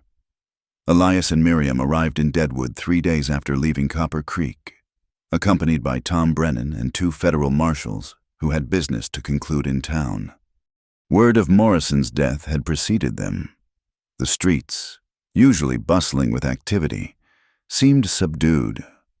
People watched from doorways and windows as their small party rode down Main Street, some with relief in their eyes, others with the wary look of those waiting to see which way the wind would blow next.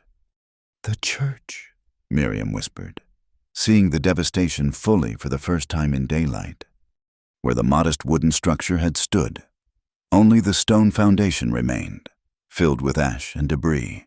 The parsonage beside it had also burned, taking with it all the physical remnants of the life she'd built with Samuel. Elias helped her dismount, keeping a steadying hand on her elbow as she approached the ruins. She moved slowly, as if in a dream, finally kneeling at what had been the entrance. Her fingers sifted through the ash, coming up gray. "Mrs. Hartley," Pete Hutchinson approached, hat in hand. "We tried to save something, anything, but the fire was too hot. I'm sorry." She stood, brushing ash from her hands. "Thank you for trying, Mr. Hutchinson, and thank you for sending word to the authorities. Your courage saved lives." The old storekeeper flushed. "Weren't courage, ma'am, just couldn't stand by anymore. Your husband, he was right about Morrison. We all knew it, just took his death to make us act on it." A small crowd had gathered, townspeople who'd hidden during Morrison's reign of terror now emerging like rabbits after a storm. Among them, Elias spotted familiar faces, some who'd watched from windows as Miriam was attacked, others who'd simply tried to survive in a town ruled by fear. "We want to rebuild," a woman said, stepping forward. "The church. Reverend Hartley wouldn't want the town without a proper church." "That's kind of you," Miriam replied, her voice steady. "But that's for the next minister to decide. I won't be staying." A murmur ran through the crowd. Someone asked, "Where will you go?" Miriam glanced at Elias, a small smile touching her lips. "Somewhere new. Somewhere Samuel's death isn't the only thing people see when they look at me." The crowd dispersed slowly, but not before several people pressed money or small items into Miriam's hands, donations for her journey, tokens of respect for Samuel's memory. She accepted them gracefully, understanding that the giving eased their guilt as much as it might help her future. As the sun began to set, casting long shadows across the ruined church, a figure emerged from the gathering dusk. Elias's hand moved instinctively toward his gun before he recognized the man. Josiah Wells, Morrison's former attorney, now looking considerably less prosperous. "Mr. Gray, Mrs. Hartley." Wells removed his hat, twisting it nervously. "I wonder if I might have a word." "Say your piece," Elias growled, not trusting the man who'd helped Morrison legalize his crimes. Wells swallowed hard. "I know what you think of me, and you're not wrong. I helped Morrison because I was afraid, because he paid well, because it was easier than standing up to him." He reached into his coat, and Elias tensed, but the lawyer only withdrew an envelope. "But I kept records. Everything Morrison had me do, every dirty deal, every threat, it's all here." Miriam took the envelope, feeling its weight. "Why give this to us now Morrison's dead?" "Because his death doesn't erase what he did. There are others who profited from his crimes, who should face justice." Wells's voice gained strength. "And because your husband tried to tell me once that a man could change, could choose to do right even after doing wrong. I didn't listen then. Maybe it's not too late to start." After Wells left, Elias and Miriam stood alone among the ruins. The envelope felt heavy with possibility, evidence that could help the federal marshals clean out the rest of the corruption. Give the town a real fresh start. "Samuel would be glad," Miriam said softly. "He always believed people could change. Seems he was right about some things." They made camp outside town that night, not wanting to sleep under any roof in Deadwood. The federal marshals had taken rooms at the hotel, but Elias and Miriam preferred the open sky, even with its memories of their flight through the mountains. As they sat by their small fire, Tom Brennan joined them, bringing a bottle of good whiskey and 3 cups. "To Samuel Hartley," Tom said, raising his cup. "A man who fought with words and faith." "To Samuel," Miriam echoed, her voice only slightly unsteady. They drank in silence, the fire crackling between them. Finally, Tom spoke again. "So, Oregon." Elias nodded. "Thinking the Willamette Valley? Good soil, they say. Plenty of rain." "Long way from here." "That's the idea." Tom studied them both, his weathered face creasing into a smile. "You know, there's a preacher in Baker City who owes me a favor. Could make a stop there on your way west, if you were of a mind to make things official." Miriam colored slightly, but Elias met his friend's knowing look steadily. "Might do that." "Samuel's been gone less than 2 weeks," Miriam said quietly. "People will talk." "Let them," Tom replied. "Folks out here understand that life's too short and too hard to waste on what's proper. You grab happiness where you find it and hold on tight." The next morning brought unexpected visitors. A delegation of miners from Copper Creek arrived, led by Margaret Chen. They'd brought something wrapped in canvas, handling it with obvious care. "We went back after you left," Margaret explained. "Found this in Morrison's office." Inside the canvas was a church bell, small but beautifully crafted, engraved with the words Faith, Hope, Love, Deadwood Community Church, 1881. "Samuel commissioned it last year," Miriam breathed, running her fingers over the inscription. "He was so proud. Said every proper church needed a bell to call people to worship." "We thought you should have it," Margaret said, "for wherever you end up." The gift broke something loose in Miriam. She wept then, truly wept, for the first time since Samuel's death. Not the desperate tears of shock and grief, but the cleansing sorrow of acceptance. Elias held her while she cried, aware of the others standing respectfully back, giving them space.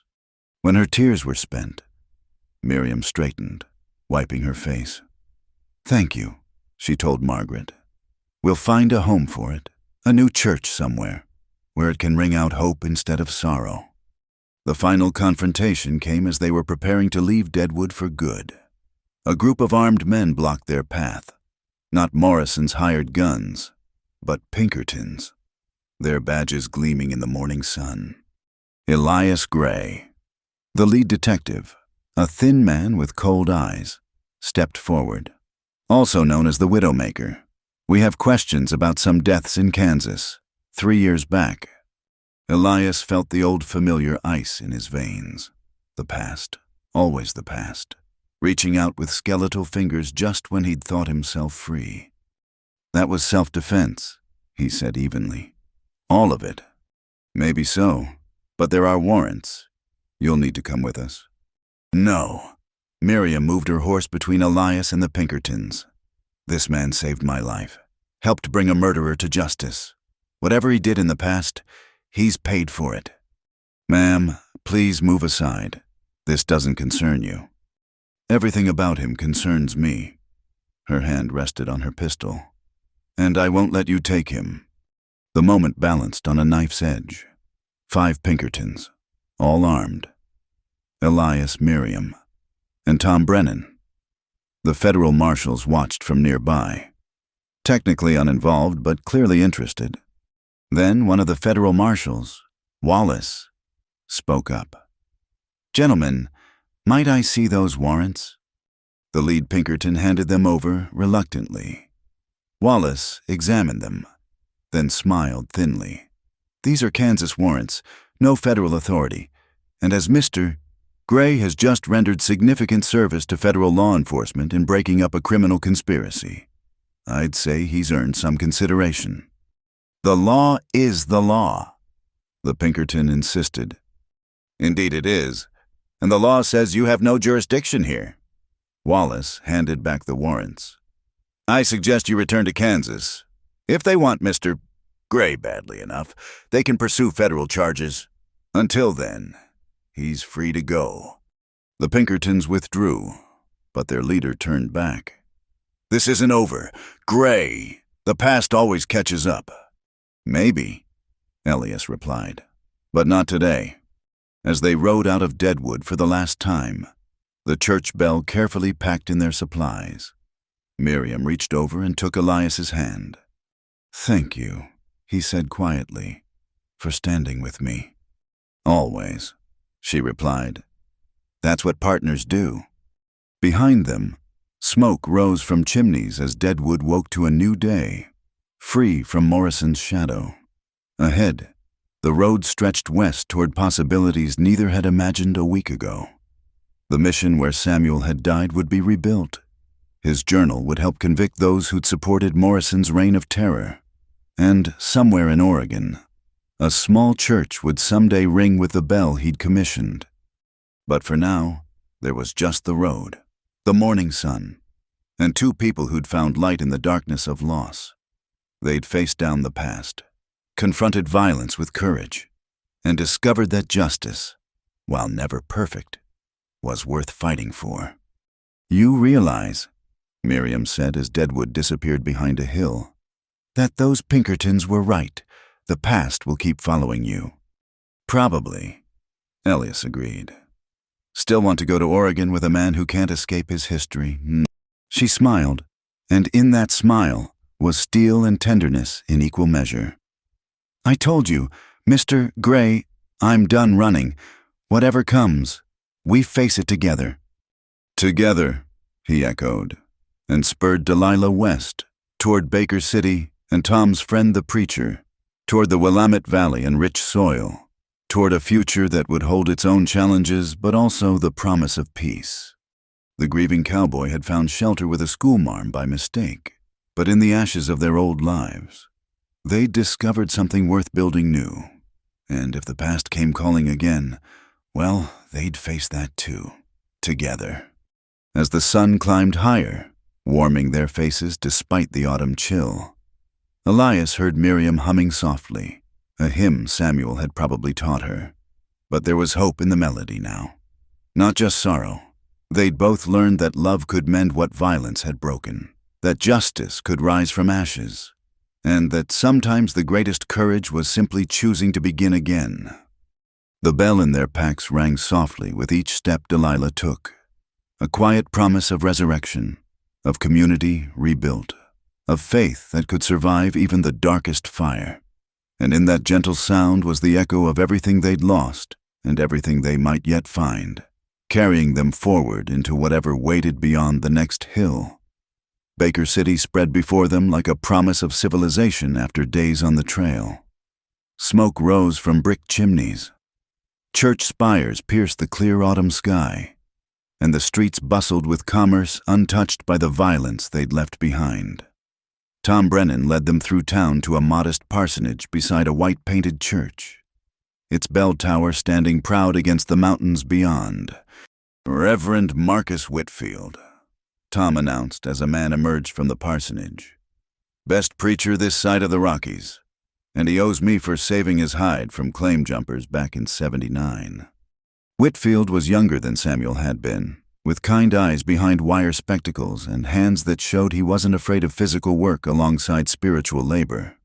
He greeted them warmly, though his gaze lingered on their travel-worn appearance and the weapons they carried. Tom's letter explained your situation, he said, ushering them inside. Please, you must be exhausted. My wife has prepared rooms for you. Mrs. Whitfield, a plump woman with graying hair, fussed over them like a mother hen, insisting they bathe and change while she mended their clothes. It was the first true hospitality they'd experienced since leaving Elias's cabin, and Miriam found herself fighting tears at the simple kindness. That evening, over a meal of roast beef and winter vegetables, Reverend Whitfield addressed the elephant in the room. Tom says you wish to be married. Yes, Elias said simply. I understand there are complications. The recent loss of your husband, Mrs. Hartley, the circumstances of your meeting. Some might say it's too soon. Miriam set down her fork, meeting the Reverend's gaze directly. Samuel is gone. I mourned him while running for my life, while fighting the men who killed him, while watching his murderer brought to justice. I've grieved in ways most widows never have to. And through it all, this man, she looked at Elias, stood by me, protected me, helped me find strength I didn't know I had. If that's not a foundation for marriage, I don't know what is. Whitfield studied them both, then smiled. Well said. Love doesn't follow society's timetable. David took Bathsheba to wife while still grieving his first love. Ruth found Boaz in the midst of loss. God's timing rarely matches our expectations. So you'll marry us? Elias asked. Tomorrow, if you wish. Though I'd like to speak with each of you privately first. It's my practice with all couples, to ensure they understand the commitment they're making. That night, Elias found himself in Whitfield's study, surrounded by books and the comfortable smell of pipe tobacco.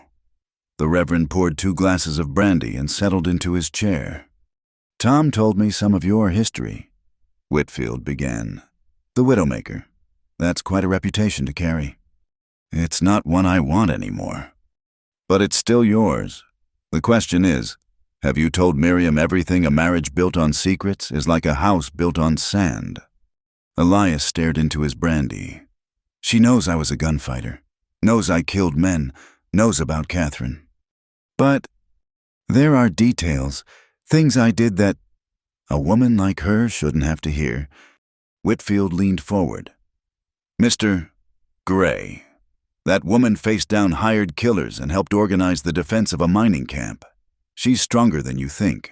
More importantly, she deserves the truth. All of it. Let her decide what she can live with. Meanwhile, Mrs. Whitfield sat with Miriam in the kitchen, sharing tea and wisdom accumulated over 30 years of marriage. He's nothing like Samuel, Miriam said quietly. Samuel was gentle, scholarly. He believed words could change the world. Elias, he's lived by the gun most of his life. Sometimes I wonder what I'm doing. Do you love him? The question hung in the air. Miriam thought of Elias holding her through nightmares, teaching her to shoot, willing to die to give her a chance to escape. She thought of his rare smiles, the way his eyes softened when he looked at her. How safe she felt in his presence despite his violent past. Yes, she admitted. God help me, I do. Then that's what matters. My Marcus was a bare-knuckle boxer before he found God. These frontier men, they're shaped by hard lives. The question isn't what they were, but who they're choosing to be. That night, taking the Reverend's advice, Elias told Miriam everything. They sat in the parsonage parlor, the fire burning low, and he spoke of things he'd never told anyone. The men he'd killed, not just in self-defense, but for money. The towns he'd had to leave, the reputation that had made him both feared and marked. There was a time, he said, voice rough, when I enjoyed it. The fear in their eyes, the power. I told myself I only took contracts on men who deserved it. But the truth is, I didn't always ask too many questions. Miriam listened without interrupting, her hands folded in her lap. When he finally fell silent, she rose and walked to the window, looking out at the peaceful street. Do you think you'll ever go back to that life? She asked. No. The word came out fierce, desperate. I'd rather die than become that man again.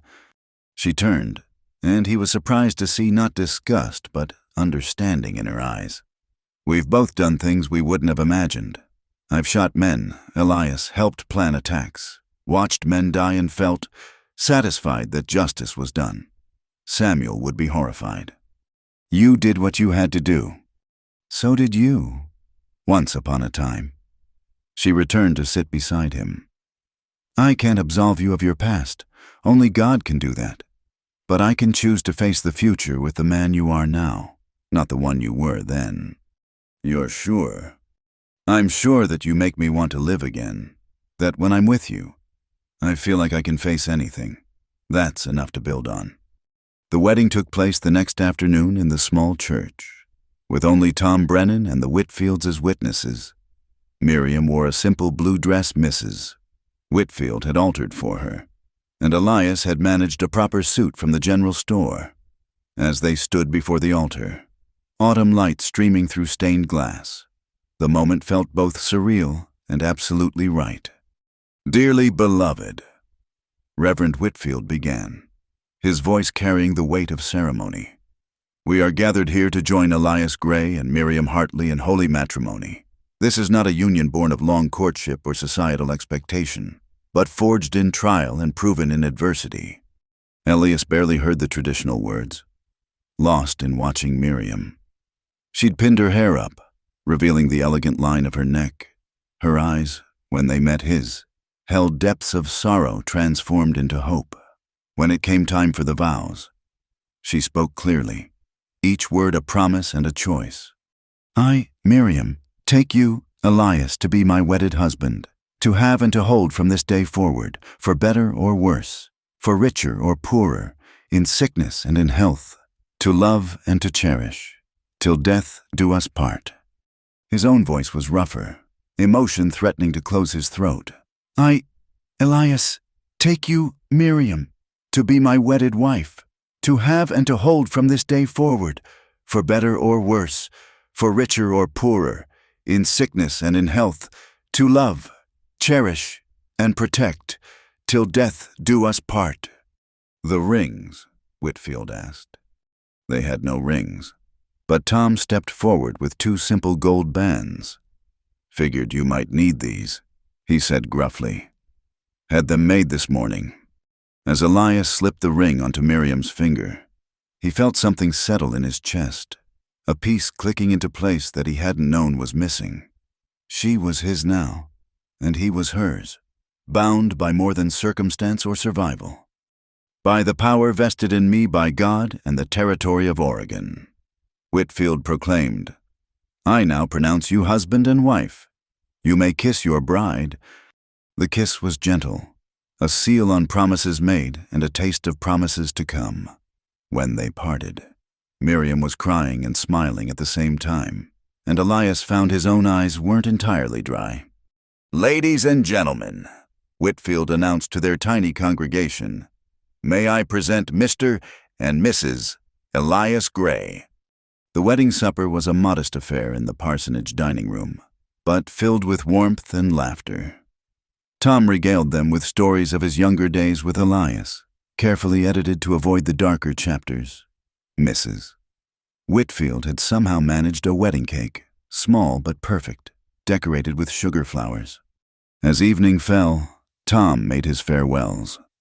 "I'll be heading back to Cheyenne tomorrow," he said, embracing them both. "You two take care of each other." "Thank you," Elias said, meaning more than just the rings. "For everything." "Just be happy," Tom replied. "That's thanks enough." The Whitfields had prepared the guest room for them, tactfully retiring early to give the newlyweds privacy, as Miriam unpinned her hair, letting it fall in dark waves. Elias felt suddenly nervous.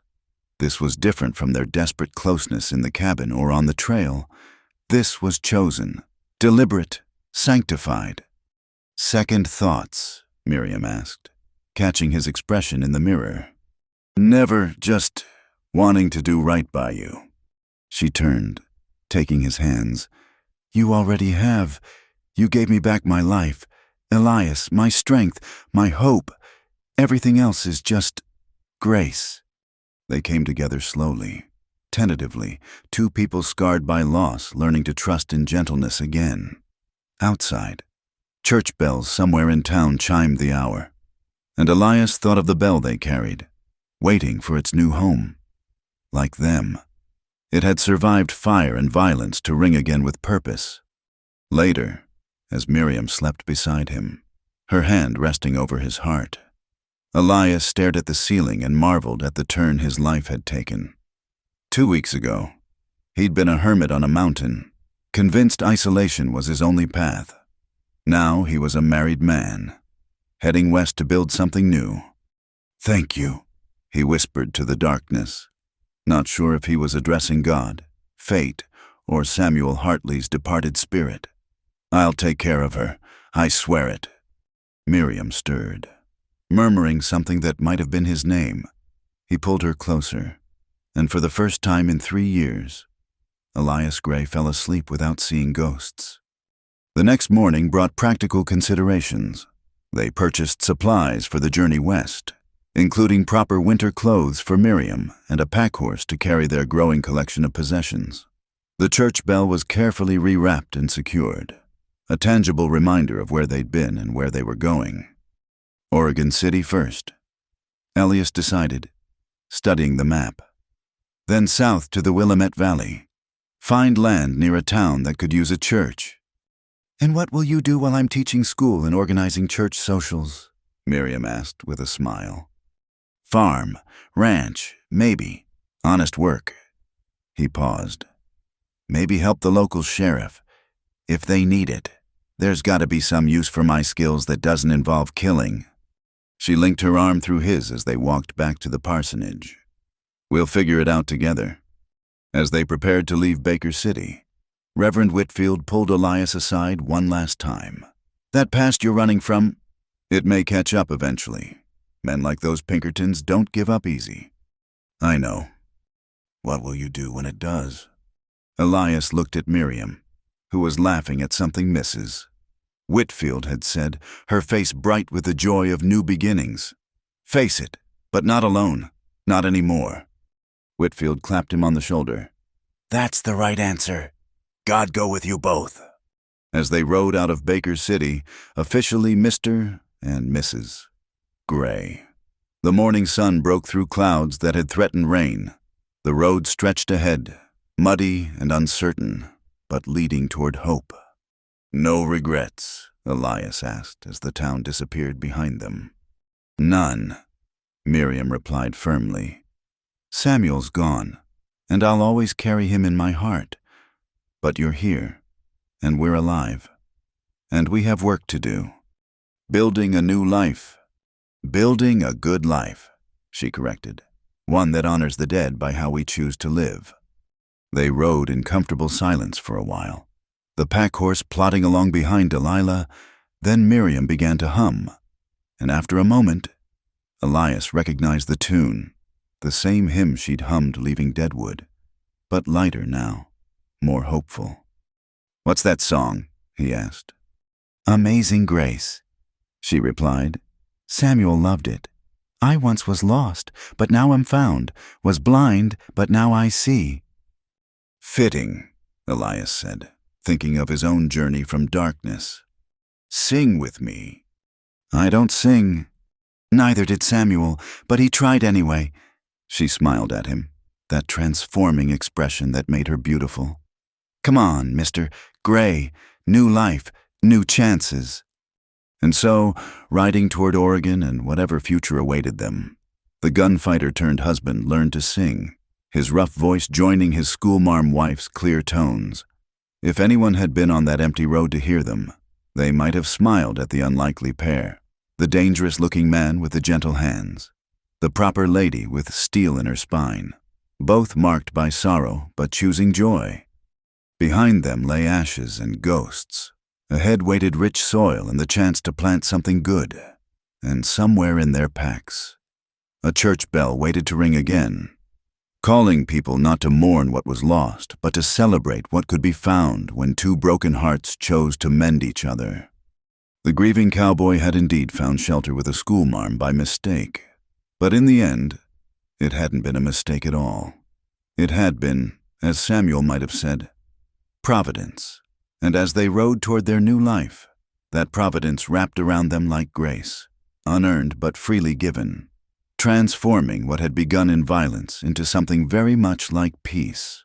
The Willamette Valley stretched before them like a green promise, its fertile fields and gentle hills a stark contrast to the harsh mountains they'd left behind.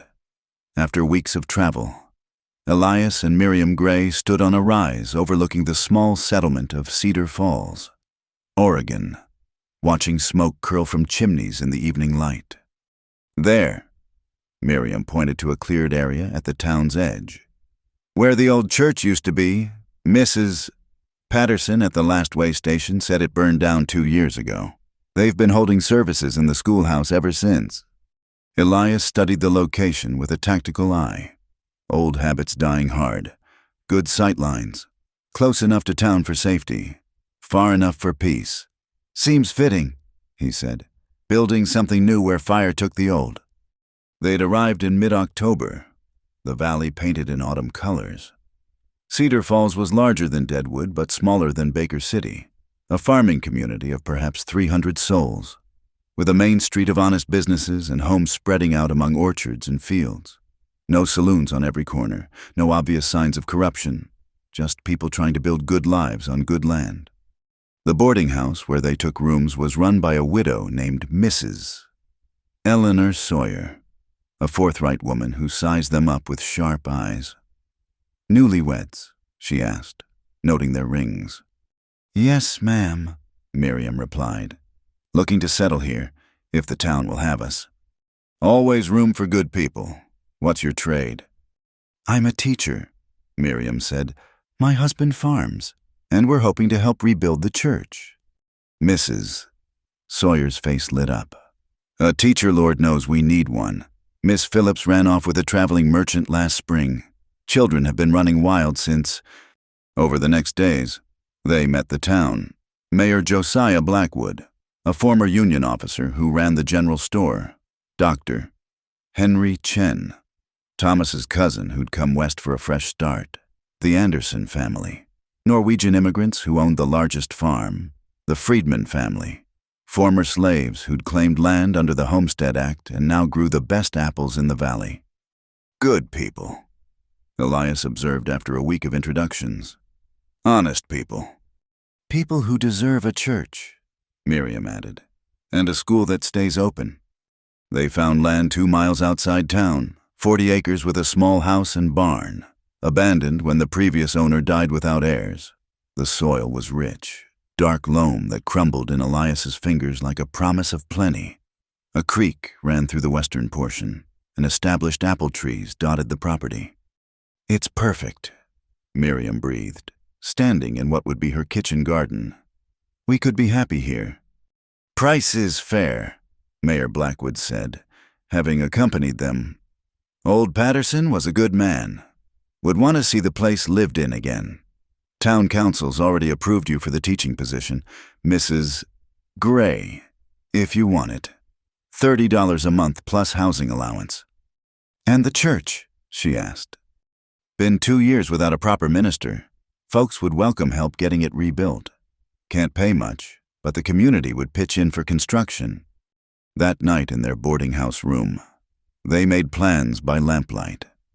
Elias sketched the farmhouse improvements needed while Miriam wrote lists of school supplies. The church bell sat in the corner, still wrapped, waiting for its new home. "We'll need help with the harvest next year," Elias mused. "Maybe hire some of the older students, give them work experience." "And I thought we could start a lending library," Miriam added. Samuel always said education was the key to preventing men like Morrison from taking power. A knock at the door interrupted them. Elias tensed, hand moving toward his gun, old instincts flaring, but it was only Dr. Chen, looking apologetic. "Sorry to disturb you, but there's been an accident at the Anderson farm. Their boy fell from the loft. I could use an extra pair of steady hands. And Mrs. Sawyer said you've dealt with injuries before. Mr. Gray." They went without hesitation, finding young Peter Anderson with a badly broken arm. While Dr. Chen set the bone, Elias held the boy steady, talking quietly about horses to distract him from the pain. Miriam comforted the mother, her presence calming in the crisis. "Thank you," Lars Anderson said afterward, pumping Elias's hand. "You have the healing touch. Mr. Gray, ever think of learning medicine proper?" "Never considered it," Elias admitted. "Always been better at causing hurt than fixing it." "Maybe time to change that," Dr. Chen suggested. "I could use an assistant. Town's growing, more than I can handle alone." It was a thought that stayed with Elias as autumn deepened toward winter. His hands, which had dealt so much death, being trained to heal instead. The symmetry appealed to him. They moved into the farmhouse in early November, the community turning out to help. Men repaired the roof and reinforced the barn while women scrubbed floors and hung curtains. By evening, the neglected house had become a home. "This is how it should be," Miriam said, serving coffee to their helpers. Neighbors helping neighbors. Community building community. Reverend Paul Hartman arrived the next week, young, earnest, freshly ordained and eager to rebuild Cedar Falls Church. He'd heard about Samuel's journal and Morrison's downfall, treating Miriam with a respect that bordered on awe. "Your husband was a martyr," he said over dinner. "His sacrifice exposed great evil." "He was a man," Miriam corrected gently. "A good man who did what he thought right. That's inspiration enough without making him more than human." They broke ground on the new church the first clear day of December. The whole town gathered, singing hymns in the cold morning air. When it came time to place the cornerstone, Reverend Hartman asked Miriam to do the honors. "And perhaps," he added, glancing at the wrapped bell, "we have something special for our bell tower." The unwrapping of Samuel's bell was a solemn moment, as its bronze surface caught the winter sun. Miriam read the inscription aloud.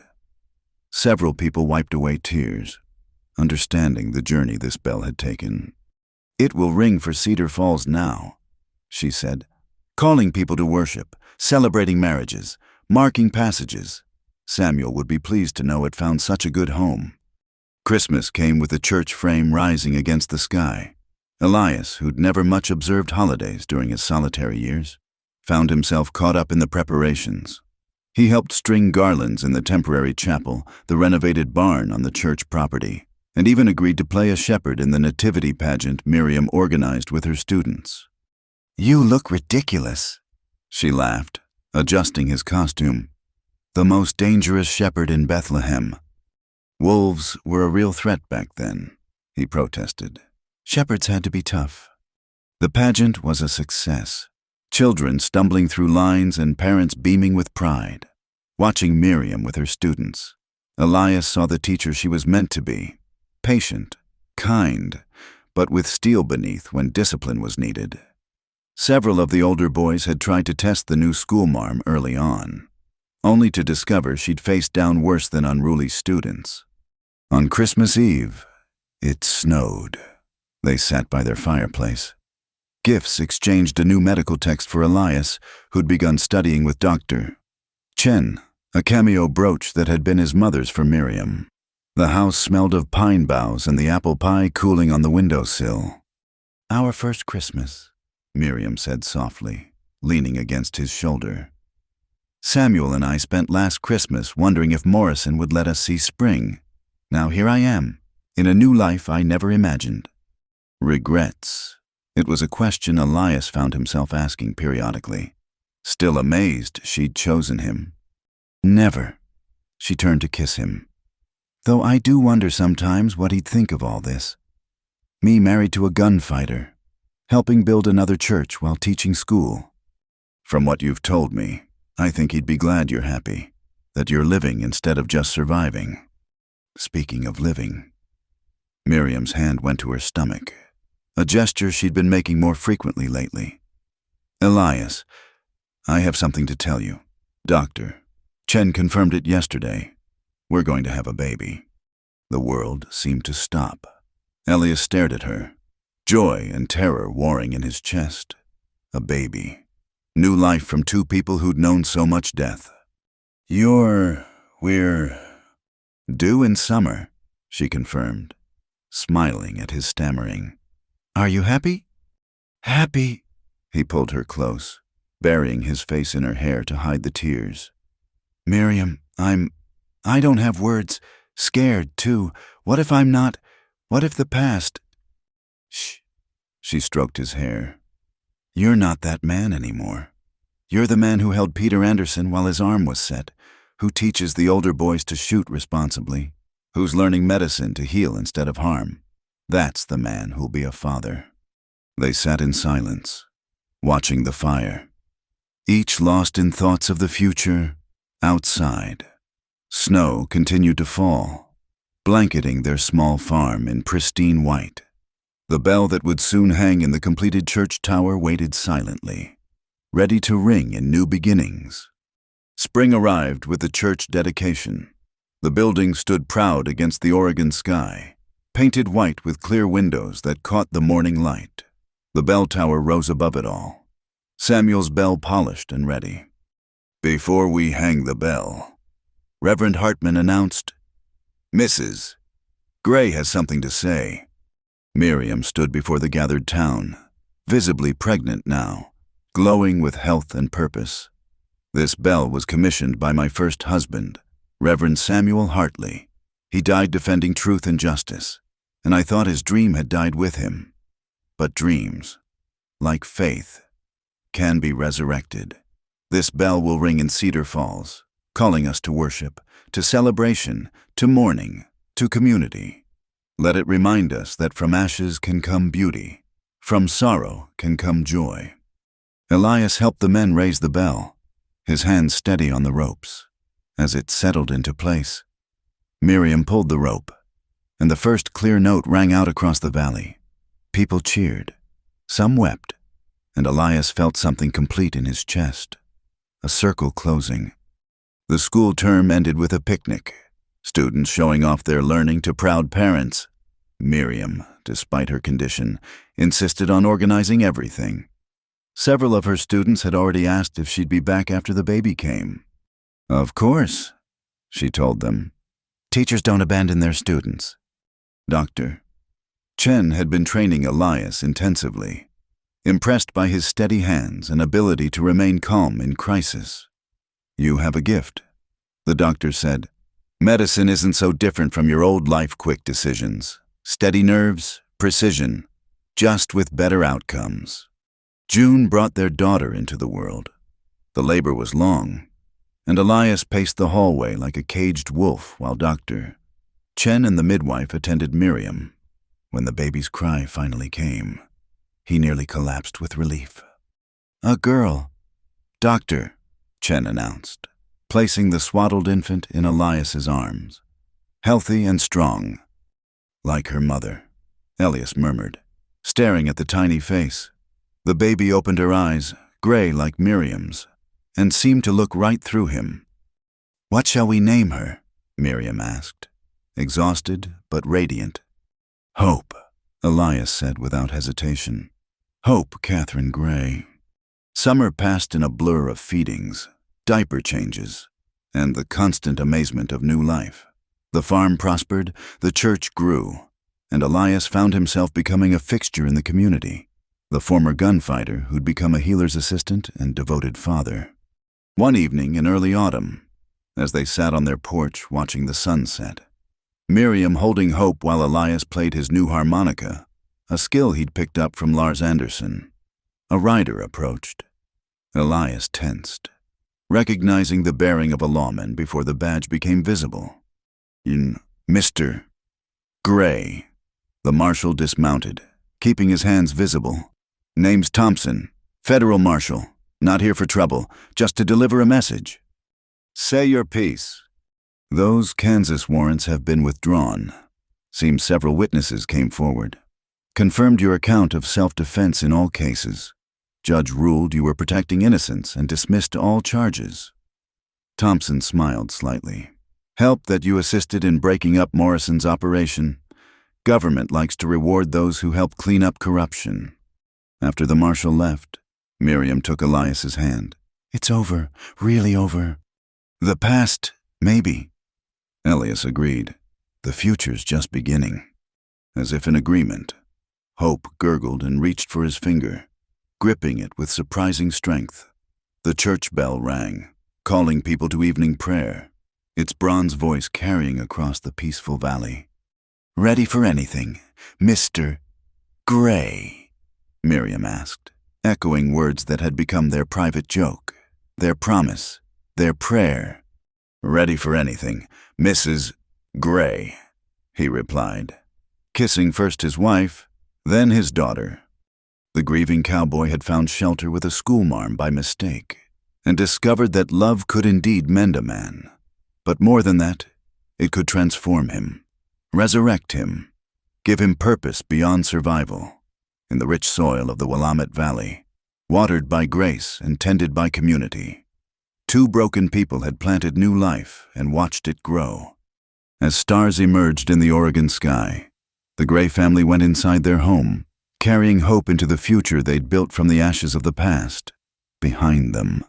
Samuel's bell continued its gentle tolling, a reminder that some things, faith, hope, love, endure beyond fire, beyond death, beyond the ending of any earthly story. And in that bell's voice was the promise that would guide them through whatever years God granted together. Always together, ready for anything. Thank you so much for listening to this Wild West love story. I hope it touched your heart as much as it touched mine while sharing it with you. I'd love to know where you're listening from. Please leave a comment below, and let's connect over our shared love of these frontier tales. If you enjoyed this story, please subscribe to my channel, Wild West Night. Give this video a thumbs up, and hit that hype button to help more people discover these captivating stories of love, loss, and redemption in the American West. Until next time, partners.